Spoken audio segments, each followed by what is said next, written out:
व्यसन करणं असेल, तिथं कितीतरी ठिकाणी दारूचे अड्डे झाले अशी परिस्थिती.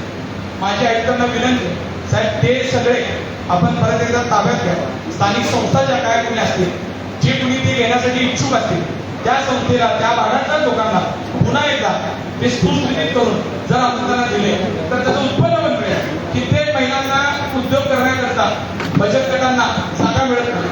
महिला सारखं सांगतात आम्हाला कुठं हॉल मिळतंय किंवा आम्हाला हॉल पाहिजे, पण तुम्ही तशी निवेदिता काढा, 2 मिनिटं निवेदिता काढा आणि आपण तिथं त्यांना ते जागा उपलब्ध करून द्या.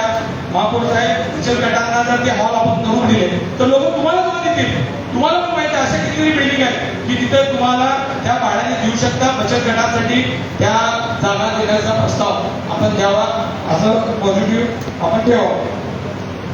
साहेब, परवा तुम्हाला माहिती आहे आरोग्य विभागाचा मी सहज सिव्हिलच्या तिथे गेलो आणि आपल्या 17 ॲम्ब्युलन्स ज्या होत्या काय स्थितीत होत्या, त्यातल्या 8 ॲम्ब्युलन्स जे 23 साली खरेदी केलेल्या ॲम्ब्युलन्स आहेत, करोना काळात खरेदी केलेल्या ॲम्ब्युलन्स आहेत, त्यात धूळ खात पडले. आणि बाहेर तिकडे बघितलं तर 20-25 पेक्षा जास्त ॲम्ब्युलन्स तिथं व्यवसाय करतात. तिथं म्हणजे मोठ्या प्रमाणामध्ये तिथं सिव्हिलच्या बाहेर लोकांना खासगी वाहन आहे आणि आपले जे वाहन आहेत ते धूळ खात पडतात. अचानक विजिट दिल्यानंतर लक्षात येत आहे की तिथं खोदच बघायला. साहेब, ग्रामीण भागातला रुग्ण प्रचंड अडचणीत असतात. एक तर त्याच्या घरात मेल चालली असते, शहरातला माणूस असू दे, कोणीतरी त्याच्या घरातले साहेब मैत्रीच्या सोबतचे लोक कोणीतरी पैसे भरत असतात आणि त्यावेळेस बाहेरचा नागरिक त्याच्याकडनं खासगी ड्रायव्हर 3-3 हजार 4-4 हजार रुपये मयत सोडायला सोलापूर शहरामध्ये येते आणि आपण महापालिका फक्त 550 रुपये काहीतरी 500 रुपयामध्ये आपण सोडतो. चांगली सुविधा आहे, पण आपल्या ॲम्ब्युलन्स जर बंद राहिल्या, आपल्या शववाहिका बंद राहिल्या तर आपण नागरिकांना काय सुविधा देऊ? साहेब, अशाच पद्धतीने आपण कंटेनरमध्ये दवाखाने सुरू केले. कंटेनरमध्ये दवाखाने काय स्थितीत आहे जर आयुष्यात तुम्ही बघितलात तर तुम्ही आजबोल असेल. दवाखान्याच्या शेजारी बाहेर बसवायचं पूर्ण कंटेनर बसवतो, म्हणजे ऑलरेडी एक बिल्डिंग आहे आणि त्या बिल्डिंगच्या बाहेर बसवतो. त्यांना विचारा की ऑलरेडी बिल्डिंग असताना इथं स्पॉट का तयार केला? कितीतरी स्पॉटवर असं आहे. रोमान समोरच्या पाठीमागे आयुष्यात तुम्ही मी स्पॉट सांगतो, कंटेनर सुरू केलाय, एसी लावलाय, सगळं झालंय, अजून त्यामध्ये एक पेशंट आतापर्यंत तपासला नाही. 1 वर्षापेक्षा जास्त झाला असेल, जास्त झालंय. आपल्या दवाखान्याच्या माध्यमातून मला वाटतं तिथं ते कंटेनर बसवलंय, त्यामध्ये एकही पेशंट आतापर्यंत तपासला नाही. तिथं ना स्टाफ आहे ना तिथं काय यंत्रणा आहे.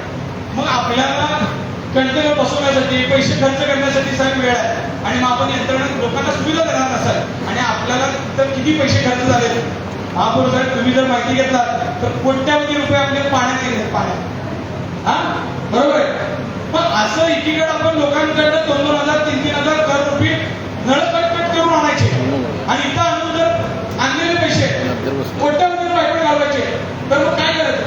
म्हणजे गरीबाचा घाण लावायचा आणि इथं आणून त्या कॉन्ट्रॅक्टरची ह्याची त्याची भरती करायची. अशा पद्धतीचं कारभार होणार आहे का?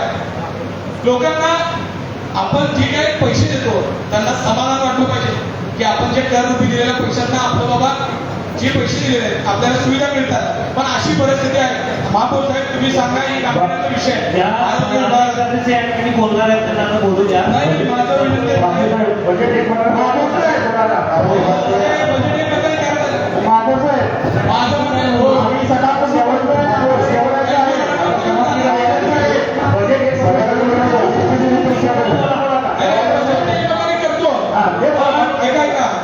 आम्ही जे काही विषय सांगितले त्याच्यावर स्पेशल बैठका लावल्या पाहिजेत. आम्ही पत्रव्यवहार करतो तुमच्याशी. मला तुमच्याकडून शब्द असा पाहिजे, आम्ही आता ज्या ज्या विषयात सांगितलंय त्याच्यातल्या बैठका स्वतंत्र लावल्या पाहिजे. सगळ्या बैठकांना बापू आकर्षित करा. बापू बजेट आंदोलन करते. मी अहो भाषण करायला असं करायला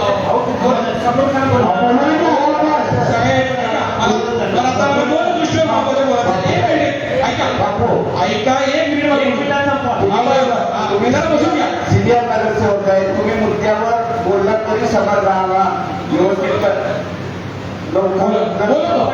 मला आयुक्त बोलायची इच्छा आहे.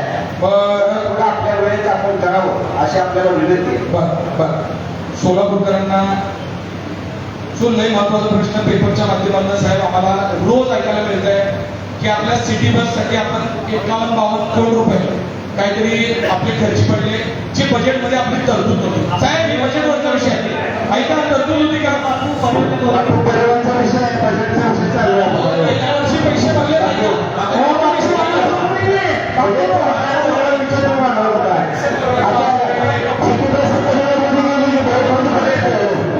सिटी बसचे काही पैसे तुमचे पैसे आहेत. आपल्याला परिवहनच्या परिवहनच्या पैसे नाही दिले.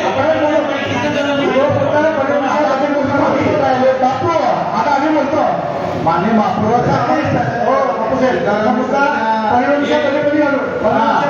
परिवहनचं बजेट आहे नंतर बोलू. इशाराला बोलायला बरं मग ऐका परिवहनचा विषय राहू द्या. सेम असं जे टेंडर झालं साहेब ड्रेनेज लाईनचं 2013 साली महापालिकेने टेंडर केले.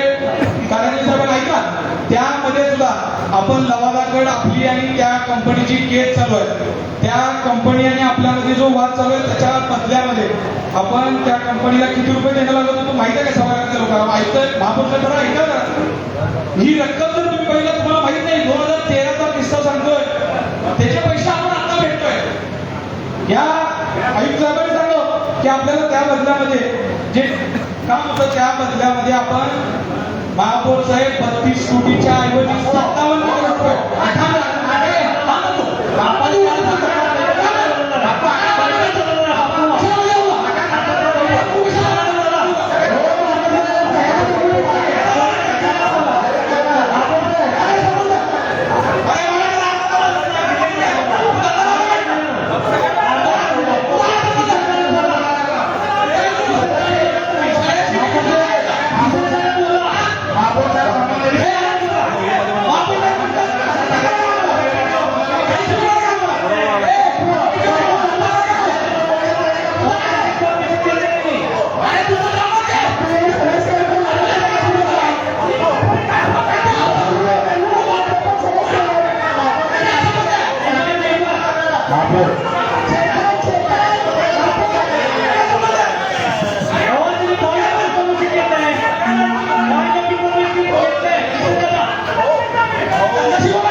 या विषयाबद्दल आयुक्त साहेबांनी सांगितलं तर तुम्ही आशा होतात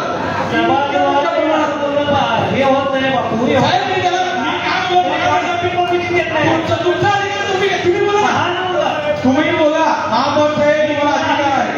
हो तुम्ही ऐका त्यांनी स्वतः भाषण केलं आम्ही शांत चित्ताने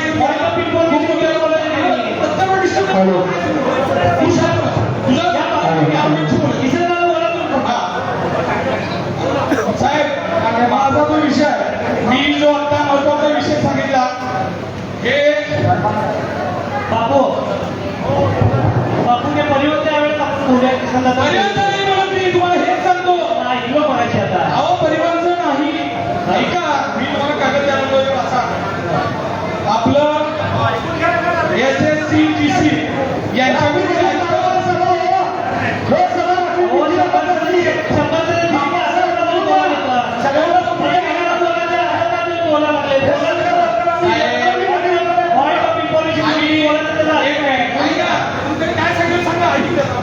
पॉईंट ऑफ व्ह्यू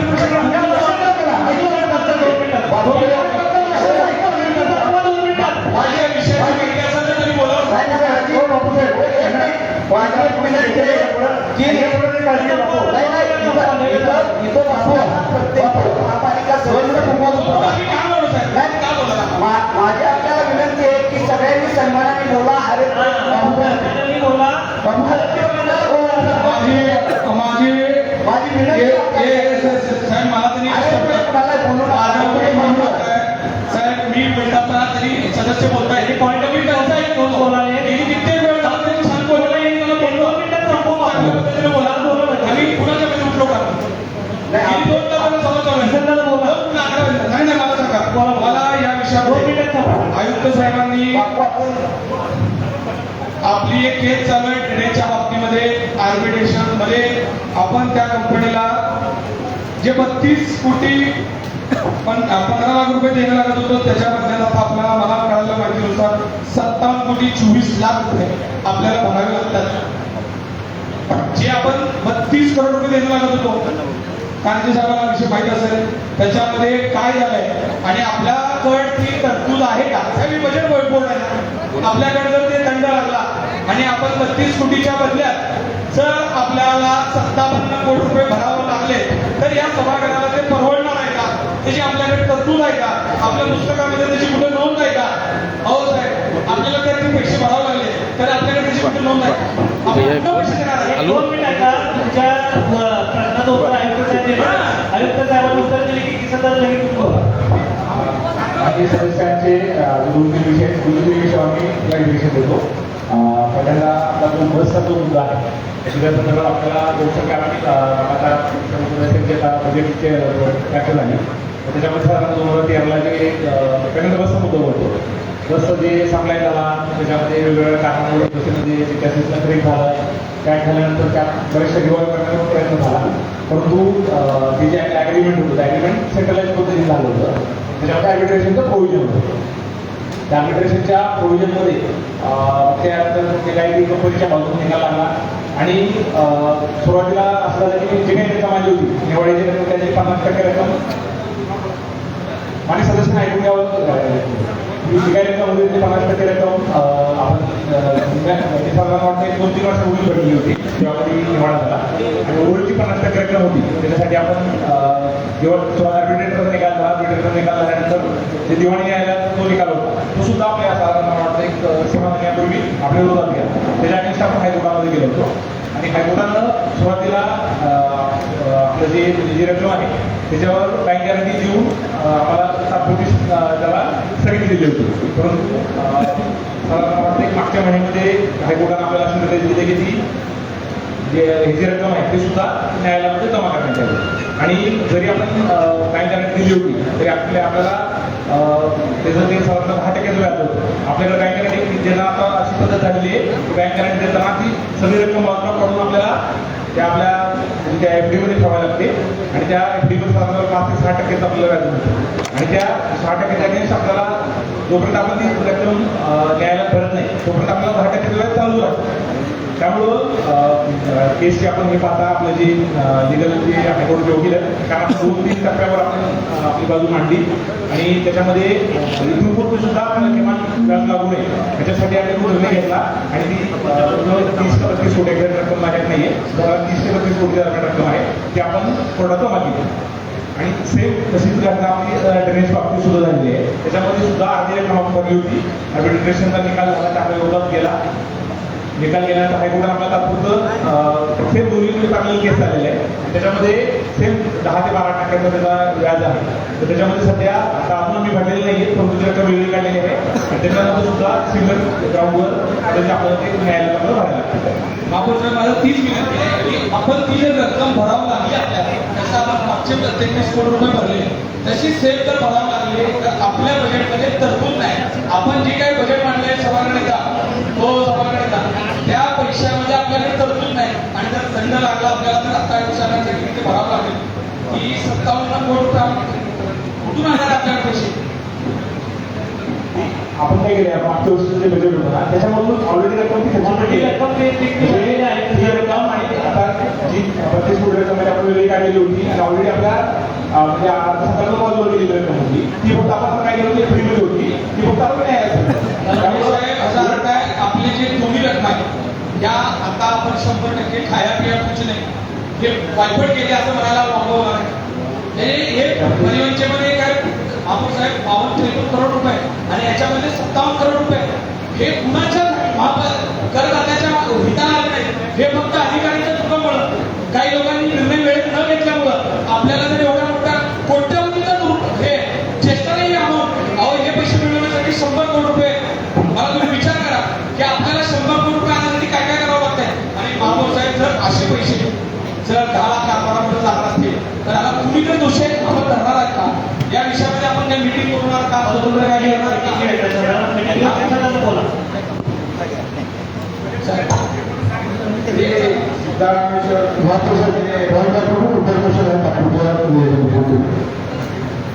बापूजी बोलले आता की 57 कोटी रुपये आपण भरतो त्यामध्ये संबंधित जो कोणी अधिकारी असतील त्यांच्यावर आपण कारवाई करावी आणि त्यांच्या पगारीतून किंवा त्यांच्या कुठली प्रॉपर्टी असेल त्यातून महापालिकेने ते वसूल करून घ्यावे.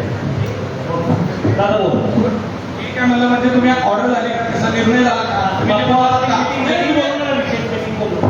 बापवासाठी या संदर्भात मीटिंग घेऊ म्हणलं आपण त्या मीटिंग तरी बोलवा मीटिंग बोलवा किंवा विषय ठेवा तुमच्या बोर्डात लोकांना दोषी ठरवा या विषयात तुम्ही एक पत्र महापौराला द्या. मात्र मात्र साहेबांचा म्हणण्याचा उद्देश सांगतो तुम्ही एक की पत्र महापौराला द्या. आपण त्या सभागृहाचा वचक असला पाहिजे सभागृहामध्ये अशा कारभार करणाऱ्या अधिकाऱ्यांवर कारवाई होते ही गोष्ट सगळ्यांना लक्षात आली पाहिजे.